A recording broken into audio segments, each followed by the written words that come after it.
Support for Alabama Aloud comes from Ernest and Hadley Booksellers of Tuscaloosa, Alabama, who strive to provide a unique selection of new, used, and rare books from local, regional, and international sources. Information about online orders at ernestandhadleybooks.com.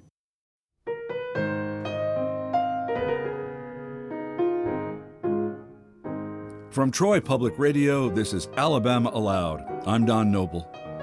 Alabama Aloud is the only podcast where you can hear Alabama stories read in their entirety. Today, I'll be reading Smash and Grab by Michael Knight.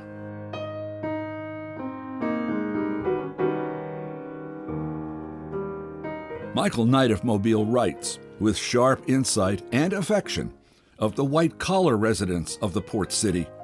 There are few mules or cotton fields. Knight is a member of the Alabama Writers Hall of Fame and the winner of the Capote Prize for distinguished work in the short story. The story, Smash and Grab, was first published in the Alumni Grill, Anthology of Southern Writers, and is used here by permission of the author.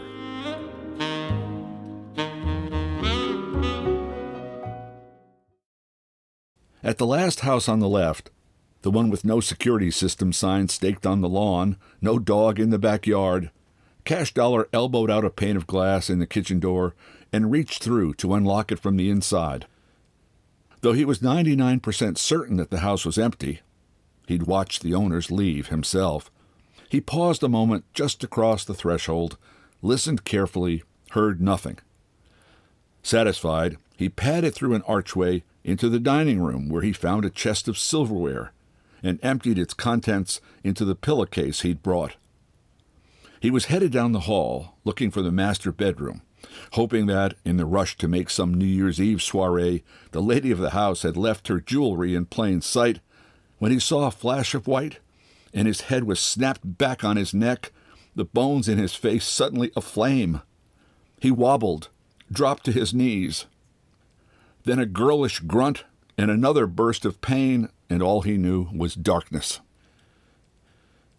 He came to with his wrists and ankles bound with duct tape to the arms and legs of a ladder-back chair. His cheeks throbbed.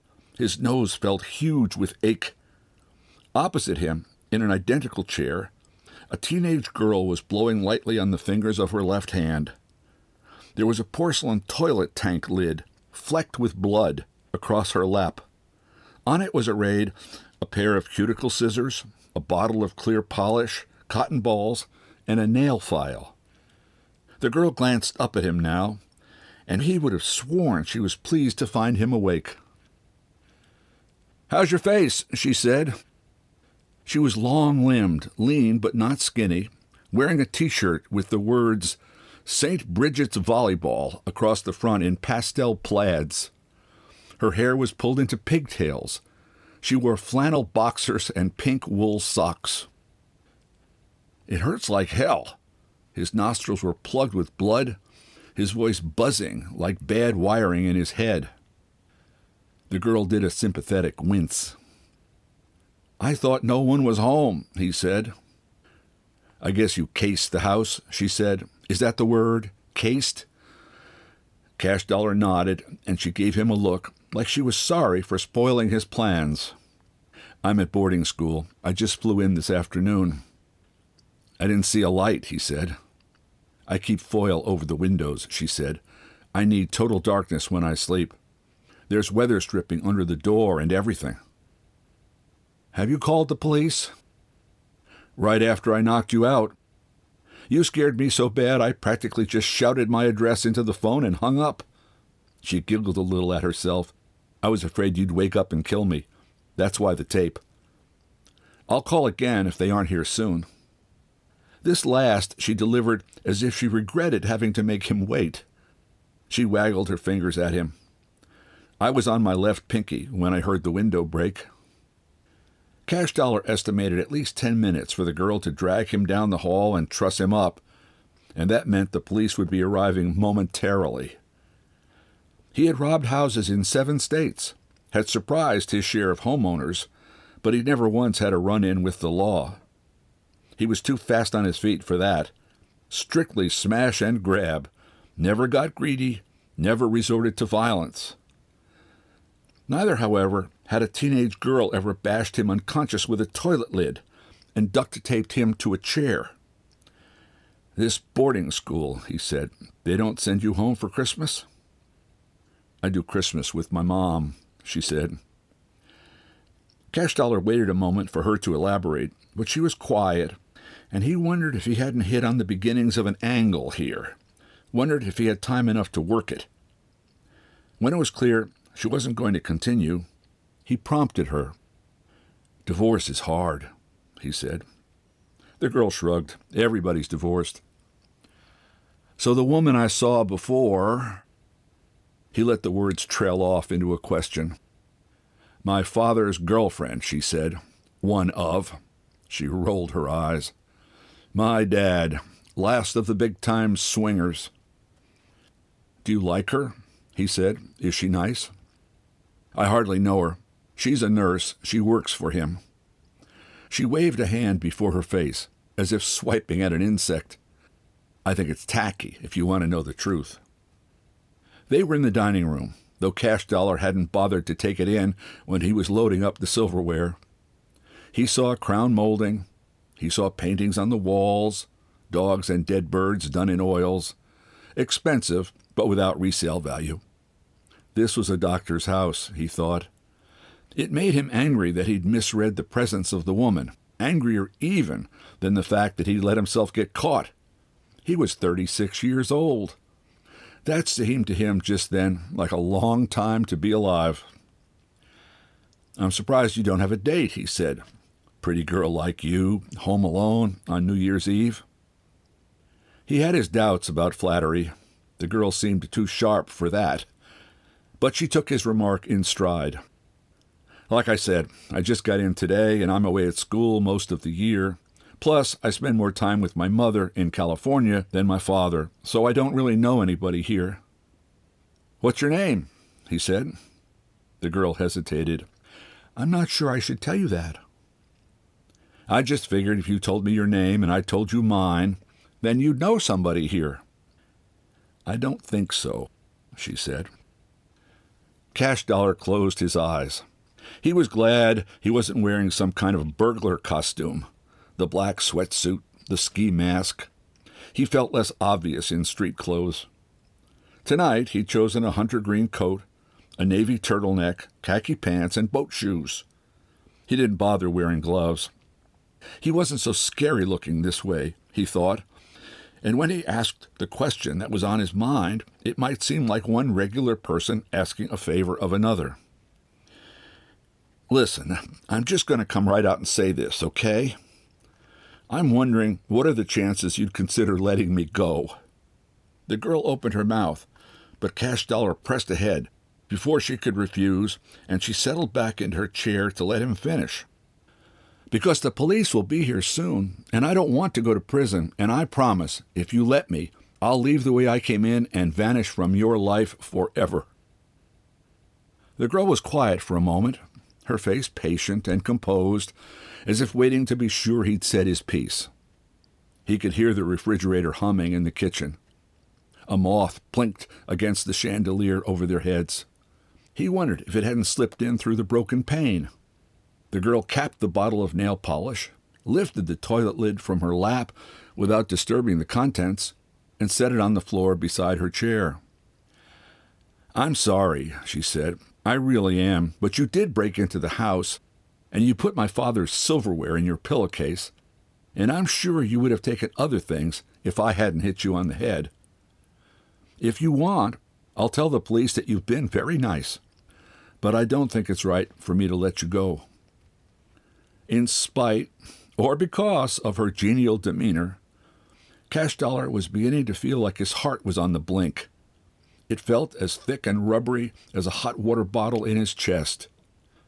He held his breath and strained against his bonds, hard enough to hop his chair once, twice, but the tape held fast. He sat there, panting. The girl said, "Let me ask you something.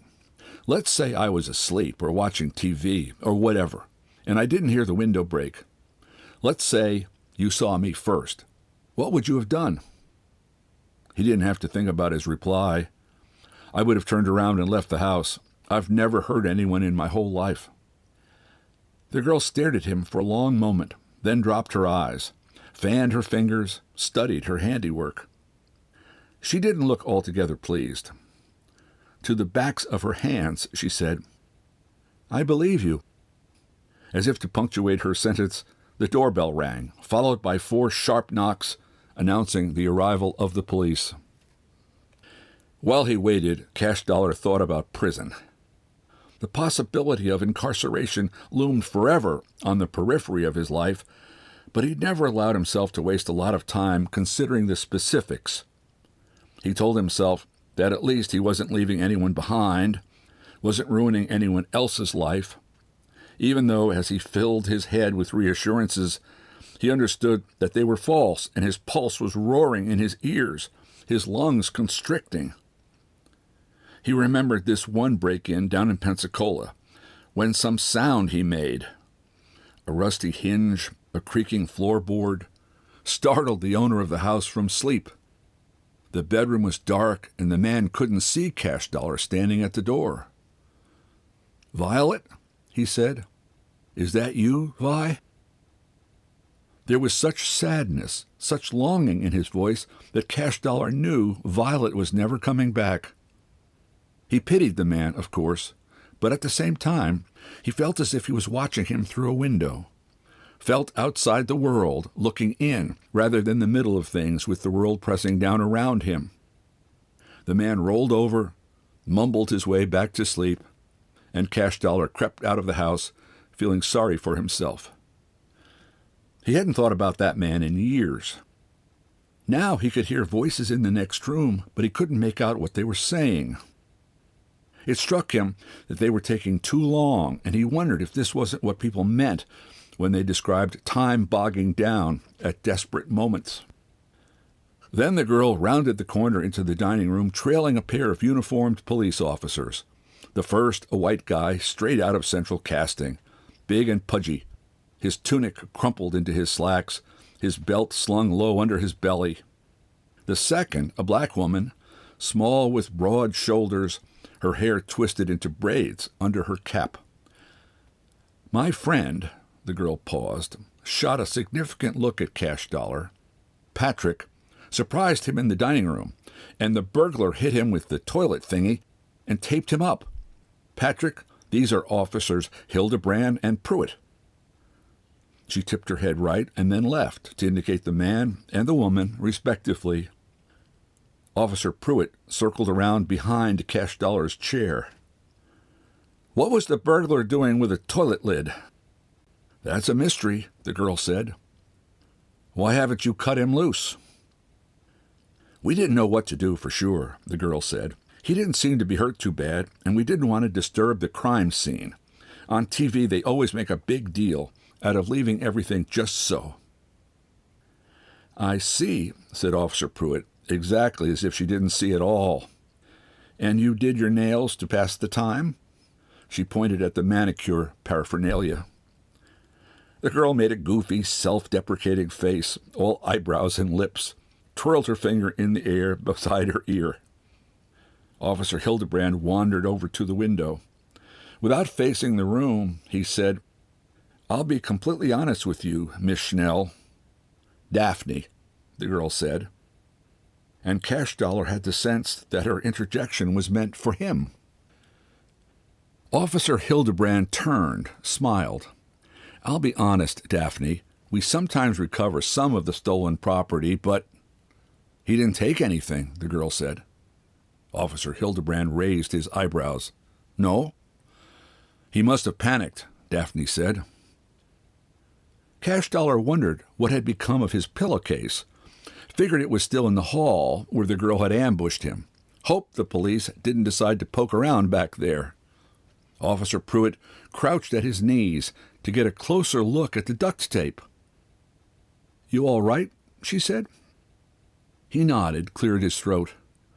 "Where'd the tape come from?" "I don't know," he said. "I was out cold." "Regardless," Officer Hildebrand was saying to Daphne, "unless there's a reliable witness." Officer Pruitt sighed. There is an eyewitness.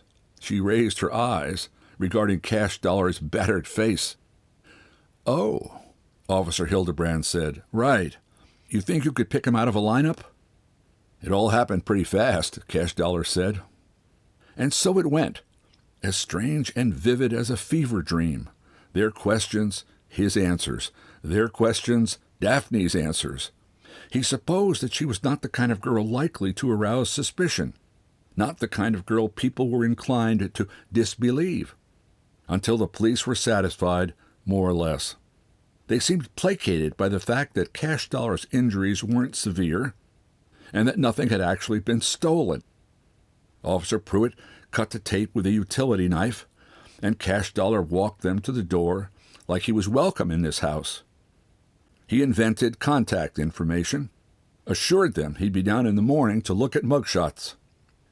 He didn't know what had changed Daphne's mind, and watching the police make their way down the sidewalk and out of his life, he didn't care.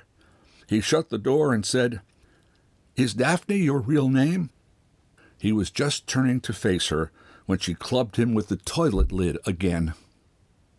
Once more, Cash Dollar woke in the ladder-back chair, wrists and ankles bound. But this time Daphne was seated cross-legged on the floor, leaned back, her weight on her hands. He saw her as if through a haze, as if looking through a smeary lens, noticed her long neck, the smooth skin on the insides of her thighs. "Yes," Daphne said. "What?" "Yes, my name is Daphne." "Oh," he said. His skull felt full of sand. "I'm sorry for conking you again," she said. "I don't know what happened. I mean, it was such a snap decision to lie to the police, and then that woman cut the tape, and I realized I didn't know the first thing about you, and I freaked." She paused. "What's your name?" she said. Cash Dollar felt as if he was being lowered back into himself from a great height, gradually remembering how it was to live in his body. Before he was fully aware of what he was saying, he'd given her an honest answer. "Leonard," he said. Daphne laughed. "I wasn't expecting that," she said. "I didn't think anybody named anybody Leonard anymore." "I'm much older than you." "You're not so old. What are you, 40? 36, Daphne said. "Oops." "I think I have a concussion," Cash Dollar said. Daphne wrinkled her nose apologetically and pushed to her feet and brushed her hands together. "Be right back," she said. She ducked into the kitchen, returned with a highball glass, which she held under his chin. He smelled scotch, let her bring it to his mouth. It tasted expensive. "Better?" Daphne said. Cash Dollar didn't answer. He'd been inclined to feel grateful, but had the vaguest idea where this was going now. She sat on the floor, and he watched her sip from the glass. She made a retching face, shuddered, regrouped. "At school one time, I drank 2 entire bottles of Robitussin cough syrup. I hallucinated that my Klimt poster was coming to life. It was very sexual. My roommate called the paramedics." "Is that right?" Cash Dollar said. "My father was in Aruba when it happened," she said. "He was with an AMA rep named Farina Hoyle. I mean, what kind of name is Farina Hoyle?" He left her there and flew all the way back to make sure I was all right. "That's nice, I guess," Cash Dollar said. Daphne nodded and smiled, half sly, half something else. Cash Dollar couldn't put his finger on what he was seeing in her face. "It isn't true," she said. "Farina Hoyle's true. Aruba's true." "What are you going to do with me?" Cash Dollar said. Daphne peered into the glass. "I don't know," she said. They were quiet for a minute. Daphne swirled the whiskey. Cash Dollar's back itched, and he rubbed it on the chair. When Daphne saw what he was doing, she moved behind the chair to scratch it for him, and he tipped forward to give her better access. Her touch raised goosebumps, made his skin jump like horseflesh. "Are you married?" she said. He told her, "No." "Divorced?" He shook his head. Her hand went still between his shoulder blades. He heard her teeth click on the glass. "You poor thing," she said. "Haven't you ever been in love?" "I think you should cut me loose," Cash Dollar said. Daphne came around the chair and sat on his knee, draped her arm over his shoulder. "How often do you do this? Rob houses, I mean." "I do it when I need the money," he said. "When was the last time?" Her face was close enough so that he could smell the liquor on her breath. "A while ago," he said. "Could I have another sip of that?"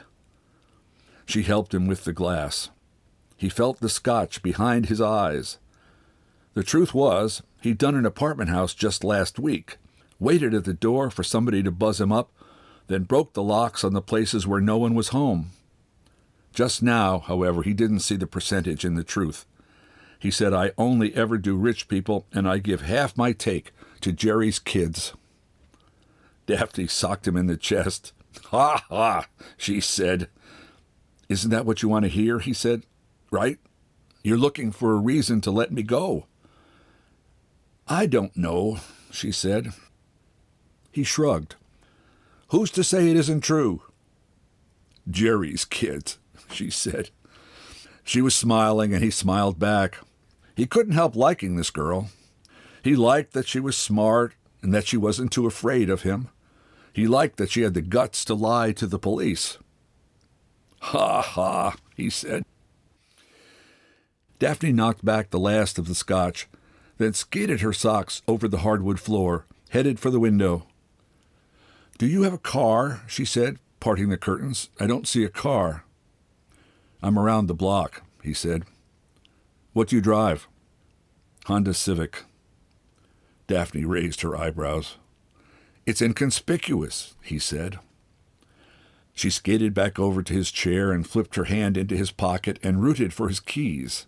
Cash Dollar flinched. There were only 2 keys on the ring, his car and his apartment.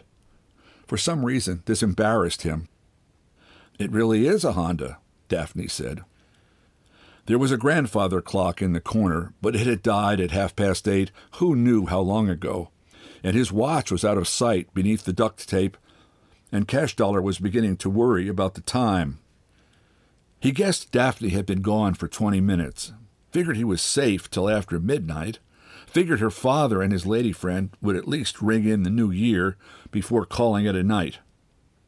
He put the hour around 11, but he couldn't be sure, and for all he knew, Daphne was out there joyriding in his car, and you couldn't tell what might happen at a party on New Year's Eve. Somebody might get angry. Somebody might have too much to drink. Somebody might get so crushed with love they can't wait another minute to get home.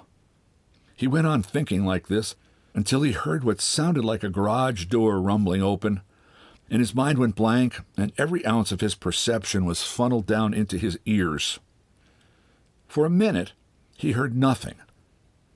He wasn't going to mistake silence for safety a second time. Then a door opened in the kitchen, and Daphne breezed into the room. "Took me a while to find your car," she said. She had changed clothes for her foray into the world. Now she was wearing an electric blue parka with fur inside the hood, and white leggings, and knee-high alpine boots. "What time is it?" he said. But she passed through without stopping, disappeared into the next room. "You need to let me go," he said. When she reappeared, she was carrying a stereo speaker, her back arched under its weight. He watched her into the kitchen. She returned a minute later, empty-handed, breathing hard. "I should have started small," she said. He looked at her. "I don't understand." "It's a good thing you've got a hatchback." For the next half hour, she shuttled between the house and the garage, bearing valuables each trip. First, the rest of the stereo, then the TV and the VCR, then his pillowcase of silverware, then an armload of expensive-looking suits, and on until Cash Dollar was certain that his car could hold no more. Still she kept it up. Barbells, golf clubs, a calfskin luggage set, a pair of antique pistols, a dusty classical guitar, a baseball signed by someone dead and famous. With each passing minute, Cash Dollar could feel his stomach tightening, and it was all he could do to keep his mouth shut. But he had the sense that he should leave her be, that this didn't have anything to do with him. He pictured his little Honda, bulging with the accumulated property of another man's life, flashed to his apartment in his mind, unmade bed, lawn chairs in the living room, coffee mug in the sink. He made a point of never holding on to anything anybody else might want to steal. There was not a single thing in his apartment that it would hurt to lose, nothing he couldn't live without. Daphne swung back into the room, looking frazzled and exhausted, her face glazed with perspiration. "There," she huffed at a wisp of hair that had fallen across her eyes. "You're crazy," Cash Dollar said. Daphne dismissed him with a wave. "You're out of touch," she said. "I'm your average sophomore." "What'll you tell the cops?" "I like Stockholm Syndrome, but I think they're more likely to believe you made me lie under threat of death." She took the parka off, draped it on a chair, lifted the hem of her sweatshirt to wipe her face, exposing her belly, the curve of her ribs, pressed it first against her right eye, then her left, as if dabbing tears. "I'll get the scissors," Daphne said. She went out again, came back again. The tape fell away like something dead. Cash Dollar rubbed his wrists a second, pushed to his feet, and they stood there looking at each other. Her eyes, he decided, were the color of a jade pendant he had stolen years ago. That pendant, pawned for $700. It flicked through his mind that he should kiss her and that she would let him, but he restrained himself. He had no business kissing teenage girls. Then, as if she could read his thoughts, Daphne slapped him across the face. Cash Dollar palmed his cheek, blinked the sting away, watched her doing a girlish bob and weave, her thumbs tucked inside her fists. "Let me have it," she said. "Quit," he said. "Wimp," she said. "I dropped you twice." "I'm gone," he said. Right then she poked him in the nose. It wouldn't have hurt so much if she hadn't already hit him with the toilet lid, but as it was, his eyes watered up, his vision filled with tiny sparkles. Without thinking, he balled his hand and punched her in the mouth, not too hard, a reflex, just enough to sit her down. But right away he felt sick at what he'd done. He held his palms out like he was trying to stop traffic. "I didn't mean that," he said. "That was an accident. I've never hit a girl. I've never hurt anyone in my life." Daphne touched her bottom lip, smudging her fingertip with blood. "This will break his heart," she said. She smiled at Cash Dollar, and he could see blood in the spaces between her teeth. The sight of her dizzied him with sadness. He thought how closely linked were love and pain. Daphne extended a hand, limp-wristed, ladylike. Her nails were perfect. "Now tape me to the chair," she said.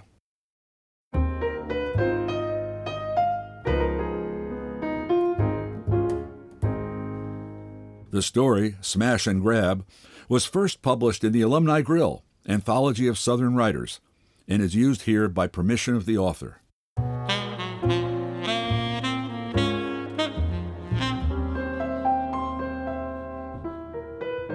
We hope you don't keep Alabama Aloud all to yourself. Subscribe to our podcast and share it with a friend. Better yet, write us a review in the iTunes store. It helps other people find the podcast. Also, give us a shout-out on social media. Alabama Aloud is a production of Troy Public Radio and produced by Austin Toy and Kyle Gassett. Special thanks to Matt Clower, Buddy Johnson, and Michelle Mowry. So, until next time, when you'll hear more of Alabama Read Aloud, I'm Don Noble. Thanks for listening.